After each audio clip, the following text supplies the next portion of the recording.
जय श्री कृष्ण बच्चों। आज मैं आपको और एक कहानी सुनाऊंगी। कहानी है स्वामी विवेकानंद की। स्वामी विवेकानंद जो सच्चे देशभक्त थे, उन्होंने भारतीय संस्कृति का महत्व पूरे विश्व में समझाया था। ऐसे ही शिकागो की धर्म सभा में स्वामी विवेकानंद का प्रभावशाली भाषण हुआ था और उस प्रभावशाली भाषण से सभी लोग प्रभावित हो गए थे। वो भाषण सुनने के बाद जगह जगह से उन्हें आमंत्रण आने लगा। उन्होंने कई जगह पर बहुत सारे भाषण किए, जहां उन्होंने अपने भारतीय संस्कृति और भारतीय शैली का पूरा महत्व समझाया। ऐसे ही स्वामी विवेकानंद का और एक शौक था किताबें पढ़ने का। अगर वो कोई किताब हाथ में ले ले तो वो पूरी किए बिना उठते ही नहीं थे। और एक रहस्य उनके साथ था क्या कि स्वामी विवेकानंद जब किताब पढ़ते थे तो बहुत तीव्र गति से पढ़ते थे और उन्हें किताब में पढ़ी हुई पूरी बातें याद रहती थी। उसके लिए वो बहुत प्रसिद्ध थे। एक बार की बात है, स्वामी विवेकानंद समुद्र के किनारे एक बेंच पे बैठकर एक किताब पढ़ रहे थे। किताब पूरी होने के बाद वे समुद्र किनारे टहलने निकल गए। तब वहां पे उन्होंने देखा कि कुछ लड़के जो पानी की समुद्र की लहरें होती है ना, उसके ऊपर अंडे के छिलके फेंक रहे थे और उसके ऊपर बंदूक से निशानेबाजी लगा रहे थे।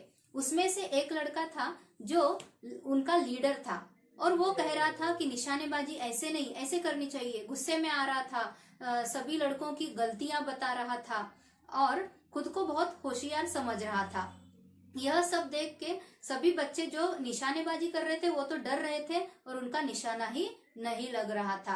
तब जो लीडर था ना, उस लड़के ने क्या किया, वो बंदूक हाथ में ली, उसने बंदूक खांधे पर रखी और उसने दाईं आंख बंद की, बाईं आंख से निशाना साधा।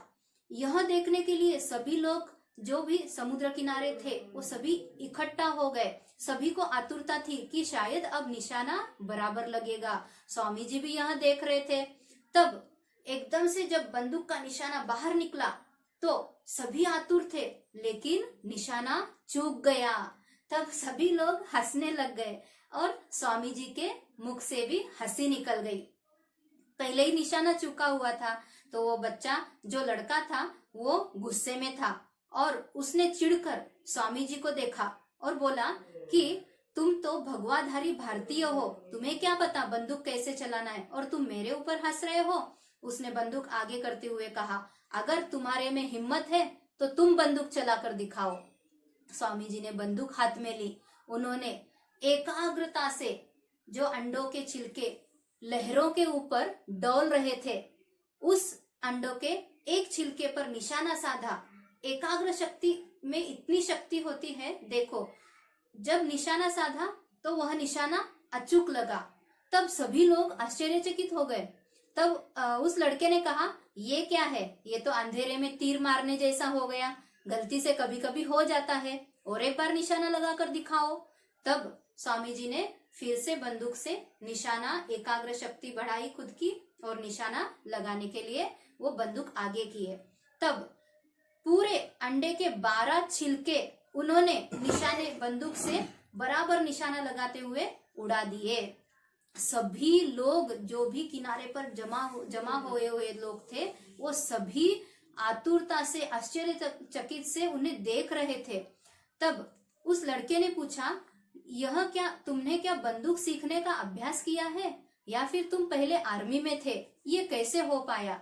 तब स्वामी जी ने कहा कि मैंने तो बंदूक हाथ में ही नहीं ली है, मैंने पहली बार बंदूक हाथ में ली है और मैंने कहीं पे भी अभ्यास नहीं किया है। इसका कारण है, यह सब हो पाया है ध्यान साधना के कारण।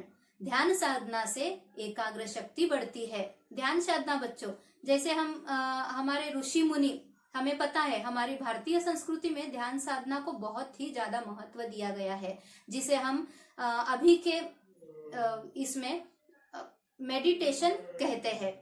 मेडिटेशन करने से हमारी जो एकाग्र शक्ति है, हमारा जो कंसंट्रेशन पावर है वो बढ़ता है। स्वामी जी ध्यान साधना को बहुत महत्व देते थे और वे सभी को ध्यान साधना किस तरह करना है वो सिखाते भी थे। इसीलिए बच्चों हमें मेडिटेशन करना चाहिए और हमारी एकाग्र शक्ति जो है, कंसंट्रेशन पावर जो है वो बढ़ाना चाहिए।